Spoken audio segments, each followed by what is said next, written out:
하나님의 말씀 마태복음 1장 1절 한 절 말씀입니다. 우리 다 함께 봉독하도록 하겠습니다. 마태복음 1장 1절 말씀입니다. 시작. 아브라함과 다윗의 자손 예수 그리스도의 계보라. 아멘. 오늘부터 마태복음 말씀을 1부 예배 시간에 함께하고 2부 예배 시간에는 요한계시록 말씀을 함께 하도록 하겠습니다. 이 마태복음은 유대인들을 위해서 쓰여진 이 복음서입니다.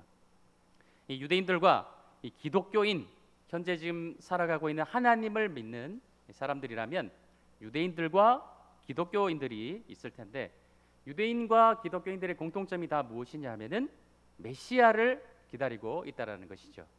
그런데 차이점은 무엇일까요? 우리들은 이미 오신 메시아이신 예수 그리스도가 다시 이 땅에 오시기를 기다리고 있는 자들이 바로 크리스찬, 예수님을 믿는 사람들이에요. 그러나 유대인들은 어떻습니까? 그들도 메시아를 기다리고 있지만 그들은 아직 메시아가 이 땅에 오지 않았다고 믿고 있고, 앞으로 반드시 메시아가 와서 옛적의 다윗의 시대와 같이, 솔로몬의 시대와 같이 주변의 나라들이 벌벌 떨게 하는 아주 영광된 그 나라를 다시 세우게 될 그 메시아를 기다리고 있는 것이 유대인들의 모습이라는 것이죠. 그래서 유대인들이 기다리고 기대하고 있는 메시아는 바로 정치적으로 군사적으로 완성된 그런 왕을, 메시아를 기다리고 있는 것이 바로 유대인들입니다. 그런데 2000년 전에 이 땅에 오셨던 우리가 믿는 메시아이신 예수 그리스도를 그들이 인정하지 못하고 있는 이유는 무엇인가요?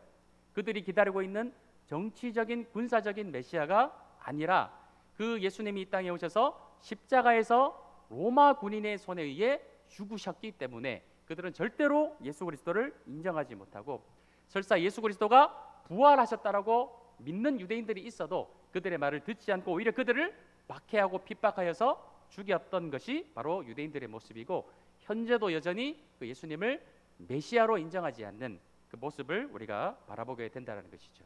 그래서 부활을 믿지 않는 자와 부활을 믿는 자로 나뉘어져 있는 것이 바로 현재 유대인들의 모습이고, 아주 소수의 유대인들만이 예수님을 믿고 인정하고 그 주님을, 다시 오실 주님을 대망하고 있는 것이 현재의 상황이라는 것입니다.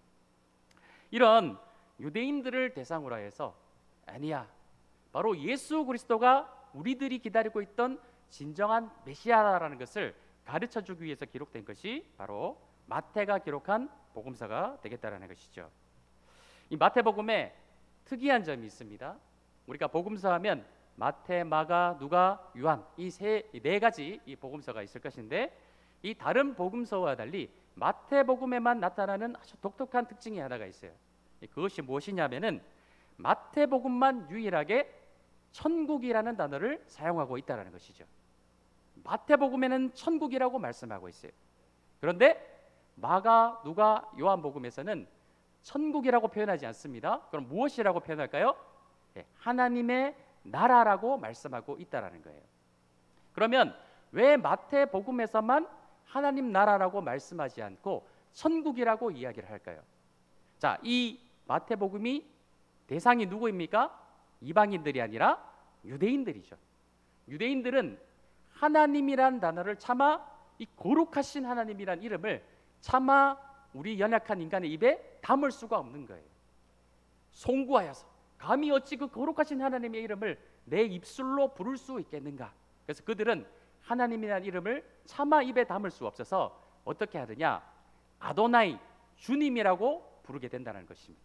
그래서 하나님이라고 부를 수 없어요. 그들은 주님이라고 부르는 거예요. 그러면 왜 천국, 하늘나라라고 부를까요? 하나님의 나라라고 부르게 되면 하나님의 이름을 입에 담게 되기 때문에 그 대체 용어인, 그 당시를 살아가던 유대인들이라면 모두가 하늘 하면 그것이 하나님을 지칭하는 곳이구나 라는 것을 모든 유대인들이 다 알고 있었어요. 그래서 하나님의 나라라고 부르지 않고 그들은 하늘나라라고 부르게 되었다는 것입니다. 이 복음서가 우리나라에 들어오게 되었죠. 그래서 우리는 하나님 나라라는 어떤 용어보다는 우리가 나중에 이 땅에서의 삶을 마감하게 되고 영원히 살아갈 그 나라를 하나님의 나라라고 부르기보다는 마태복음의 영향 때문에 보통 무엇이라고 부릅니까? 천국이라고 많이 부르게 되죠. 천국. 그러다 보니까 많은 오해들이 생겨나게 되는데 하늘나라, 특별한 어떤 공간을 지칭하는 용어로 이해를 하게 되었어요. 그래서 하나님의 나라는 하나님께서 주권적으로 통치하시고 다스리는 그 나라가 하나님의 나라인데, 우리나라의 마태복음의 영향 때문에 그 하나님의 나라를 하늘나라, 하늘 저 어디 편인가 존재하고 있는 그런 공간적인 나라로 이해를 하게 되어서 우리가 다 죽으면 이 땅을 벗어나서 저 우주 공간의 어딘가에 있는 그 하늘나라로 공간적으로 이동을 하여서 거기서 살아가게 되겠구나라는 오해가 생겨나게 되었는데, 사실 그것은 오해라는 거예요. 하나님의 나라는 공간적인 개념이 아닙니다. 하나님의 주권, 하나님의 다스림, 하나님의 백성으로서 살아가는 그 나라가, 그 장소가 어디가 되었든지 그 나라를 살아가는 것이 하나님의 나라라는 것이죠. 이것을 우리가 잘 이해하시는 그런 성도님들이 되셨으면 좋겠습니다. 마태는 바로 이 사실을 유대인들에게 알려주고 싶었던 거예요.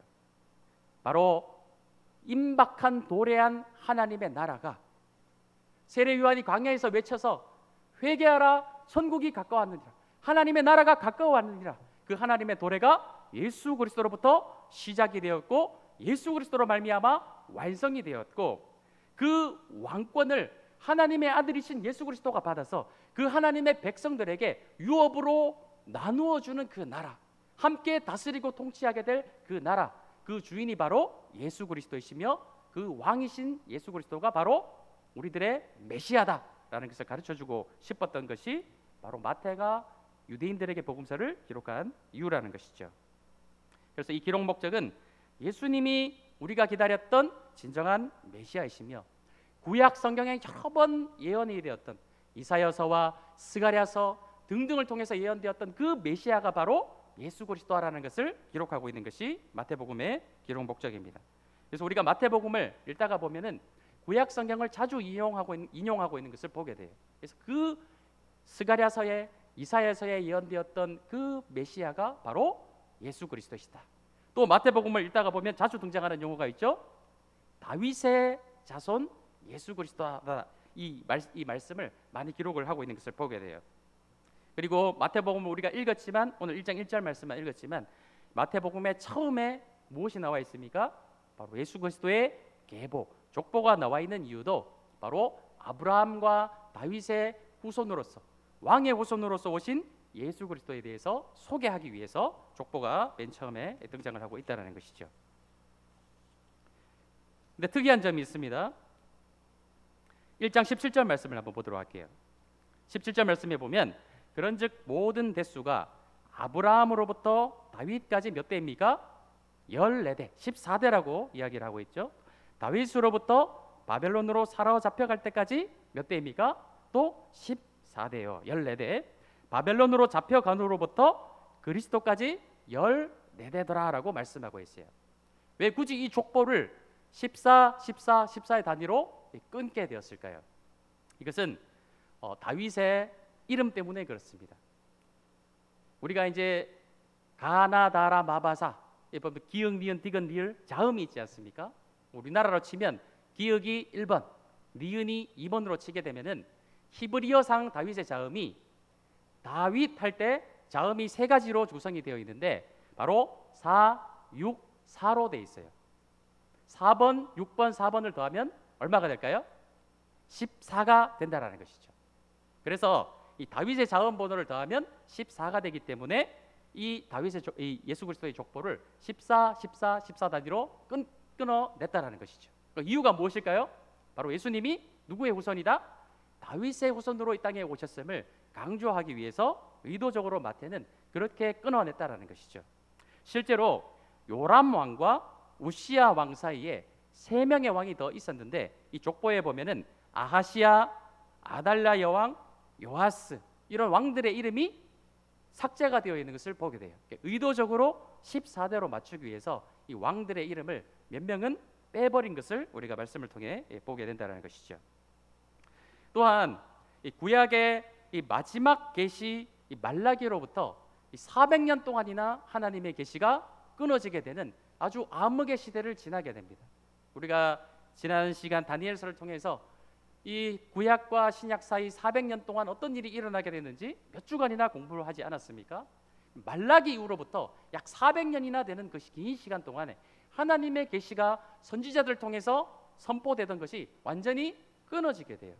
그런 긴 하나님의 계시가 끊어진 그 시간들을 보내다가 마침내 말씀으로 이 땅 가운데 직접 내려오신 그 예수 그리스도, 말로는 안 되니까 직접 하나님이신 그분이 사람의 몸을 입고 이 땅에 내려오셔서 살아계신 말씀, 살아계신 계시로서 이 땅에 오신 분이 바로 예수 그리스도라는 것을 마태는 그것을 우리에게 가르쳐주고 있다는 것이죠. 우리가 이런 상투적인 용어를 많이 쓰지 않습니까? 우리가 이 땅을 살아가면서 언제가 가장 어둡나요? 동트기 전이 가장 어둡지 않습니까? 예수님도 마찬가지신 거예요. 하나님의 말씀이 끊어지고 이 땅이 가장 어두운 그 시기에 예수님이 빛으로 이 땅 가운데 오셔서 그 구원의 빛을 이 땅에 비추어 주셨던 것이에요. 우리도 마찬가지입니다. 이런 말씀을 보면서 우리 삶 가운데 어떤 어두운 장면이 있을 때라도, 영적으로도 어둡고 육적으로 어두운 시기가 있을 때라도 우리가 좌절하거나 낙담하지 말아야 될 것은 무엇일까요? 바로 동트기 전이 가장 어둡다라는 것이에요. 하나님께서는 우리를 내버려 두지 않으시고 가장 바닥이라고 생각하는 그 순간 내 자신을 비워내게 될 때 우리에게 말씀하여 주시고 우리 안에서 역사해 주시고 우리에게 다시 빛을 비추어 주시는, 새벽에 동쪽에서 동트는 그 빛과 같이 우리를 찾아오시는 그 예수 그리스도를 만나게 될 것이기 때문에 우리는 결코 좌절하거나 낙담하지 않아도 된다는 것이죠. 오늘 말씀에 보면은 이 족보에 또한 특이한 점이 있습니다. 바로 이 족보에 여인들의 이름이 기록이 되어 있다는 것이에요. 유대인들은 잘 아시다시피 남자 성인만을 굉장히 존중하는 그 옛날의 모습을 가지고 있어요. 그래서 여인들이나 아이들은 어떻습니까? 숫자에도 포함을 시키지 않던 것이 바로 유대인들의 어떤 모습이었어요. 그런데 오늘 말씀에 보면은 4명의 여인들의 이름이 나오는 것을 보게 되는데 3절 말씀 보겠습니다. 자, 유다는 다말에게서 베레스와 세라를 낳았다라고 말씀하고 있죠. 5절 말씀을 보겠습니다. 살몬은 라합에게서 보아스를 낳았다라고 말씀하고 있어요. 6절 말씀에 보면 이새는 다윗 왕을 낳으니라 다윗은 우리아의 아내에게서 솔로몬을 낳았다라고 되고 있고, 죄송합니다. 5절 말씀에 보면 보아스는 누구에게서? 룻에게서 오벳을 낳았다라고 말씀하고 있어요. 그래서 다말, 라합, 룻, 그리고 우리아의 아내, 이 4명의 여인의 이름이 기록이 되어 있는 거예요. 심지어 우리아의 아내가 누구일까요? 바세바예요. 이 바세바는 이름이 기록된 것이 아니라 우리아의 아내라고 기록이 되어 있습니다. 잠깐 이 한 명 한 명의 특징을 살펴보게 되면 이 다말은 어떤 사람인가요? 다말은 유다의 아내가 아니라 유다의 며느리였어요. 다말의 남편이 일찍 죽어서 자녀를 가질 수 없게 되자 유다가 이 대물림이라고 하죠. 고멜이라는 어떤 전통을 위해서 형제를 붙여주지만 그 형제들이 또 악을 행함을 통해서 형제들이 다 죽어버리게 됩니다. 이 다말이 자신의 유업을 이어갈 수 없게 되자 한 가지 자신의 나름대로 지혜를 내었는데 바로 시아버지를 속여서 동침을 하게 된 것이었어요. 시아버지와의 관계에서 베레스와 세라를 낳았다라는 것을 성경이 기록을 하고 있다는 것입니다. 5절 말씀에 나오는 라합은 누구인가요? 이스라엘 백성들이 요단강을 건너서 여리고성을 정복하게 될 때 기생으로서 여리고성 안에 살아가고 있었던 것이 바로 라합이었다는 것이죠. 라합의 직업이 무엇이라고요? 기생이었다라는 것입니다. 그 다음에 룻은 어떤가요? 룻은 유대인이 아니라 이방 여인이었어요. 또 6절 말씀에 나오는 우리아의 아내인 솔로몬을 낳게 된 우리아의 아내는 어떤 여인입니까? 다윗의 정상적인 아내가 아니라 다윗의 아내가 아니라 우리아의 아내를 통해서 낳게 된 것이 바로 솔로몬이었고, 또 우리아는 헷 사람이라고 기록이 되어 있어요. 헷 사람의 아내였기 때문에 우리아의 아내인 바세바 역시도 헷 사람 이방인일 가능성이 굉장히 높다라는 거예요. 우리가 이 족보가 어떤 족보입니까? 메시아, 유대인들에게 지금 무엇을 이야기해주고 싶어요? 너희들이 기다리고 있던 메시아, 우리의 진정한 왕은 바로 예수 그리스도야라는 것을 소개하고 마태복음의 처음에 바로 이 족보를 기록하고 있는데, 우리 같으면 어떻게 이 족보를 기록하겠습니까? 이 역사는 승자들의 역사예요. 어떻게든 이 역사, 족보 같은 것을 아름답게 미화시켜서 전해주고 싶은 것이 역사가들의 마음이에요. 그런데 마태는 오늘 예수님의 족보, 왕의 족보를 소개하면서 이런 부끄러운 그 선조들의 역사를 가감없이 정확하게 기록을 해놓고 있다라는 것입니다. 왜 이런 부끄러운 그 선조들의 역사를 마태는 빼지 않고 예수님의 족보 안에 넣어두었을까요? 이방인이기도 하고 기생이기도 하고 심지어 정상적인 아내가 아니라 며느리이기도 하고 이방인의 다른 남편의 아내를 빼앗아서 아들을 낳았다라는 이런 부끄러운 수치스러운 이야기들을 왜 족보 안에 빼지 않고 넣어두고 있을까요? 이것은 예수님이 인간의 후손으로만 이 땅으로 오신 것이 아니라 바로 하나님의 아들로서 이 땅에 오셔서 온 인류의 그 부끄러운 죄인들의 모든 역사를 다 안으시고 그 죄인들의 역사를 끊어내시고 죄의 역사를 끊어내시고 하나님의 아들로서 모든 인류를 포용하시고 끌어안으시고 구원하시는 하나님의 아들이신 메시아가 바로 예수 그리스도라는 것을 가르쳐주기 위해서 마태는 의도적으로 이런 부끄러운 역사를 빼지 않고 넣어두고 있다는 것을 우리가 이 말씀을 통해 이 족보를 통해 보게 된다는 것이죠. 과거가 현재를 결정할 수 있을까요? 없을까요? 우리 조상들의 혹은 아버지, 할아버지 또 그 위의 때의 어떤 죄악들이 우리를 그 죄로 말미암아 구속할 수 있을까요? 없을까요? 그 죄가 대물림되어서 선조의 죄 때문에 우리가 고통받고 죄 가운데 갇혀서 이렇게 어려운 사람을 살게 되는 것, 죄가 막 유전이 된다, 가계의 저주를 끊어버려라, 그런 이야기들이 있는데 그런 것들이 우리를 구속할 수 없습니다. 바로 우리가 예수 그리스도를 나의 구주로 영접하는 순간 우리의 모든 죄의 사슬이 다 끊어져 버리는 거예요. 예수님은 죄로부터 우리를 구원하셨고 죄의 그 저주받은 그 가계로부터 우리를 끄집어내셔서 하나님의 자녀, 하나님의 아들로 삼아주신 것이 바로 예수 그리스도이신 것입니다. 그래서 우리가 예수님을 구주로 믿는 순간 우리 가게 안에, 우리 가정 안에 어떤 과거의 죄가 있든지 그것으로부터 자유하십시오. 예수님은 그것으로부터 우리를 끌어내어 주셨어요. 과거에 얽매이지 마시고 과거가 나를 지배할 수 없습니다. 우리는 죄로부터 자유케 된 그런 존재가 되겠다라는 것이죠. 예수님은 이 족보를 통하여서 그것을 또한 오늘 살아가는 우리들에게 말씀하고 계신 것이에요. 오늘 말씀을 통해서 몇 가지만 적용하고 다음을 좀 살펴보도록 하겠습니다. 예수님은 우리를 구원하시기 위해서 이 땅에 그 죄의 역사를 끊어내시고 이 땅에 오셨어요. 얼마큼 우리가 예수님을 믿는 사람으로서 예수님이 이렇게 이 땅에 오셨음을 생각하고 기억하고 살아가고 계십니까? 예수님이 이 땅에 오셨다는 사실을 우리가 언제 가장 많이 생각을 하나요? 12월 25일 성탄절에만 아기 예수님이 이 땅에 오셨다, 하늘에는 영광, 이 땅에는 평화 하면서 예수님의 오심을 막 축하하고 기념하는 것을 사실은 12월 달에 많이 생각을 해보게 돼요. 그러나 우리는 365일 이것을 늘 생각해야 됩니다. 나를 구원하신 주님, 죄와 사망의 그 그늘로부터 나를 구원하신 그 예수님, 그 주님이 이 땅에 오셨음을 우리가 특정한 날에만 기억을 하는 것이 아니라 우리가 52주 주일날도 예배를 드리지만 365일 내 삶 가운데 주님이 나를 위해 이 땅에 오셨음을 기억하며 찬양하며 감사하는 삶을 살아가시는 그런 성도님들이 되십시오. 하나님의 계획은 지금도 실행되고 있어요. 오늘 이 족보를 보면서 하나님은 이 땅을 위해 계획을 세우시고 이 혈통 족보를 통해서 이 땅에 예수님을 보내주셨습니다. 이 다음은 어떻게 될까요? 나에게도 하나님은 거룩한 계보를 허락하여 주신다라는 거예요. 내 아버지로부터 이어받은 그 신앙, 또 아버지가 아니라 내 때에서부터 내 신앙의 생활을, 믿음의 생활을 시작하셨다면 그 다음에 이어지는 나의 아들, 나의 손자, 그 믿음의 거룩한 계보가 계속해서 이 족보와처럼 나의 믿음의 족보도 이어져 나가야 된다는 사실을 잊지 마십시오.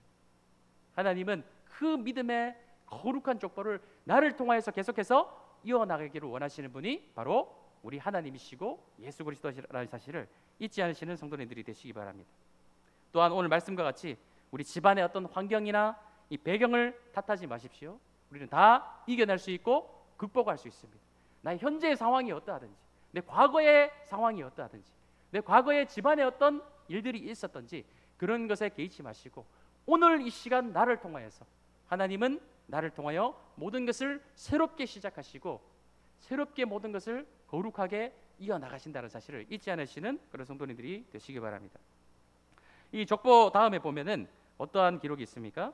18절 말씀부터 25절 말씀까지 예수님이 어떻게 이 땅에 태어나셨는지 그 처음의 상황을 자세히 기록을 해주고 있어요. 대충 요약을 한번 해드리면 이 마리아가 성령으로 잉태가 되었습니다. 사람에 의해서 잉태가 된 것이 아니라 동정녀로서 마리아가 예수님을 잉태하게 되었어요. 그 사실을 19절 말씀에 보면 요셉이 알게 되었죠. 잠자리를 같이 하지도 않았는데 마리아가 임신한 사실을 알게 되었습니다. 그때 요셉이 어떻게 합니까?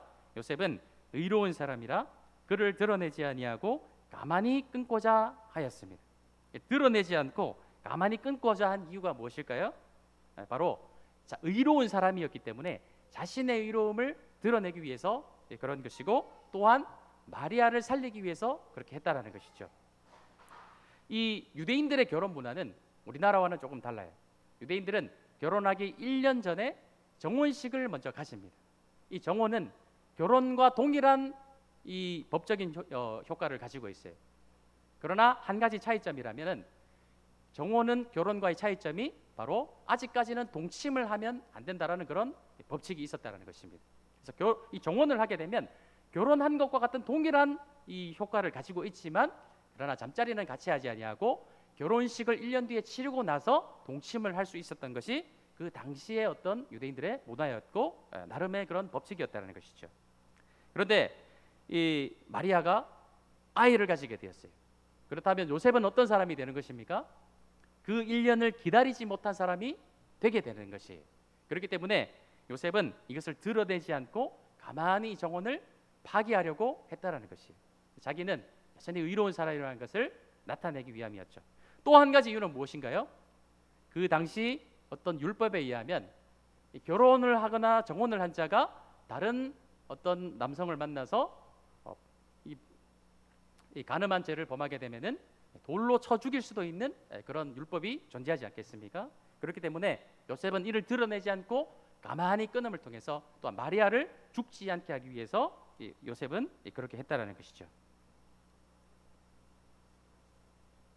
이 요셉의 의로운 어떤 행동들을 보면은 가만히 끊음을 통해서 어떤 생명을 살리려고 하는 그런 의지를 보여주는 것이 요셉의 행동이었어요. 이 말씀을 보면서 우리라면 어떻게 했을까? 내가 정혼한 자가 나와 동침을 하지도 않았는데 결혼을 약속한 여인이 아이를 가지게 되었다? 그렇다면 노발대발하겠죠. 큰 상처를 입게 되고 어마어마하게 큰, 어떻게 해서든지 내가 수치를 당하게 되었고 나의 이 분노를 어떻게든 해소를 하기 위해서 상대방이 어떻게든 무너지게 만드는 것이 사실 악한 사람의 본성이 아니겠습니까? 근데 요셉은 이것을 감싸주고 덮어주었다는 것을 우리가 말씀을 통해 보게 되는 것이죠. 우리는 늘 그런 마음을 가지고 있는 것 같아요. 어떻게든 원수를 갚아야 되겠다. 내가 당한 이 수치를, 내가 당한 이 분노를 어떻게든 해소를 해야 되는 것이 사람의 마음이 아니겠습니까? 그런데 오늘 이 말씀을 통해서 원수 갚는 것을 하나님께 맡겨버리는 그런 요셉의 모습을 보면서 우리가 또한 그리스도인으로서 우리가 어떻게 살아가야 될까? 나에게 악한 일을 행하거나 나에게 피해를 끼친 자들에게, 나의 마음을 상하게 한 자들에게 우리가 그들에게 어떻게 대하는 것이 하나님의 뜻일까? 다시 한번 생각해 보시는 성도님들이 되십시오. 이런 요셉에게 천사가 찾아오게 되죠. 23절 말씀과 같이 이렇게 이야기합니다. 보라, 처녀가 잉태하여 아들을 낳을 것이요 그의 이름은 임마누엘이라 하리라. 이렇게 전해줍니다. 번역한즉 하나님이 우리와 함께 계시다 함이라. 이 말씀을 요셉이 듣게 되었어요. 24절 말씀에 보면 요셉이 잠에서 깨어나 일어나 주의 사자의 분부대로 행하여 그의 아내를 데려왔으나 아들을 낳기까지 동침하지 아니하더니 낳음의 이름을 예수라 하니라. 천사가 찾아와서 지금까지 있었던 모든 일들에 대한 정황을 이 마리아의 억울함에 대해서 가르쳐주게 되는 것을 보게 되죠. 이것을 듣게 된 요셉은 어떻게 됩니까? 즉각적으로 이에 대해서 순종하는 요셉의 모습을 또한 우리가 본다라는 것이죠. 요셉의 믿음과 순종을 우리는 봅니다. 믿고 결정했으면 그에 따라서 밀어붙이는 순종이 따라오는 것을 요셉을 통해서 보게 되죠. 즉시로 일어나서 그의 아내를 데려오고 아들을 낳기까지 동침하지 아니하는 하나님의 말씀을 가감없이 그대로 믿음으로 받아들이는 요셉의 모습을 보면서 요셉은 어떤 남들의 이목보다 하나님의 뜻을 더 중요하게 여겼고 세속적인 기준이나 가치보다 하나님의 뜻을 더 중요하게 여기고 자신이 오해를 받게 되든지 어떤 상황이 되든지 하나님의 말씀에 순종함으로 그 예수 그리스도로 이 땅에 오시게 하기까지 그것을 예비하는 요셉의 모습을 보게 된다는 것이죠. 또한 7절 말씀에 보면 임마누엘, 하나님이 인간이 되셔서 이 땅에 우리와 함께 계신다라고 말씀하고 있습니다. 이 임마누엘로 시작을 해서 28장 20절 말씀으로 끝나게 되는 것을 보게 되는데 우리 마태복음 한번 좀 찾아보실까요? 28장 20절 말씀을 한번 보겠습니다. 맨 마지막 말씀 마태복음 28장 20절 말씀, 우리 끝 말씀이니까 한번 같이 읽도록 하겠습니다. 시작. 내가 너희에게 분부한 모든 것을 가르쳐 지키게 하라. 볼지어다 내가 세상 끝날까지 너희와 항상 함께 있으리라 하시니라. 임마누엘로 시작해서 무엇으로 끝나나요? 임마누엘로 끝나는 것. 하나님이 이 땅에 오셔서 우리와 함께 하시고 또 세상 끝날까지 우리와 함께 하시겠다라고 약속하신 말씀이 바로 임마누엘의 말씀인 줄로 믿습니다. 예수 그리스도는 오늘도 이 예배 가운데뿐만이 아니라 이 일상에서 일터의 삶에서도 역시나 우리와 함께하고 계시는 줄로 믿어요. 그래서 우리는 예배 시간뿐만이 아니라 이 예배당의 문을 나가서 일상과 일터 가정에서의 삶 가운데서도 늘 임마누엘의 하나님이신 예수 그리스도와 함께 동행하시는 그런 성도님들이 되시기 바랍니다. 마태는 예수님을 통해서 임마누엘의 성취를 마태복음의 핵심 주제로 삼고 있어요. 우리 가운데 들어오셔서 우리와 함께하고 계신 그 예수 그리스도가 바로 우리가 기다렸던 메시아다. 이것을 우리에게 가르쳐주고 있고 또 그 오신 메시아를 통해서 하나님의 나라가 이 땅 가운데 임하였음을 우리에게 말씀하고 있습니다. 그래서 우리는 하나님의 나라를 살아가고 있는 것이에요. 우리가 어떻게 하나님의 나라를 살아가고 있는지 또 2부 시간에 또 요한계시록을 통해서 함께 더 살펴보도록 하겠습니다. 우리 함께 찬양하며 나아가겠습니다.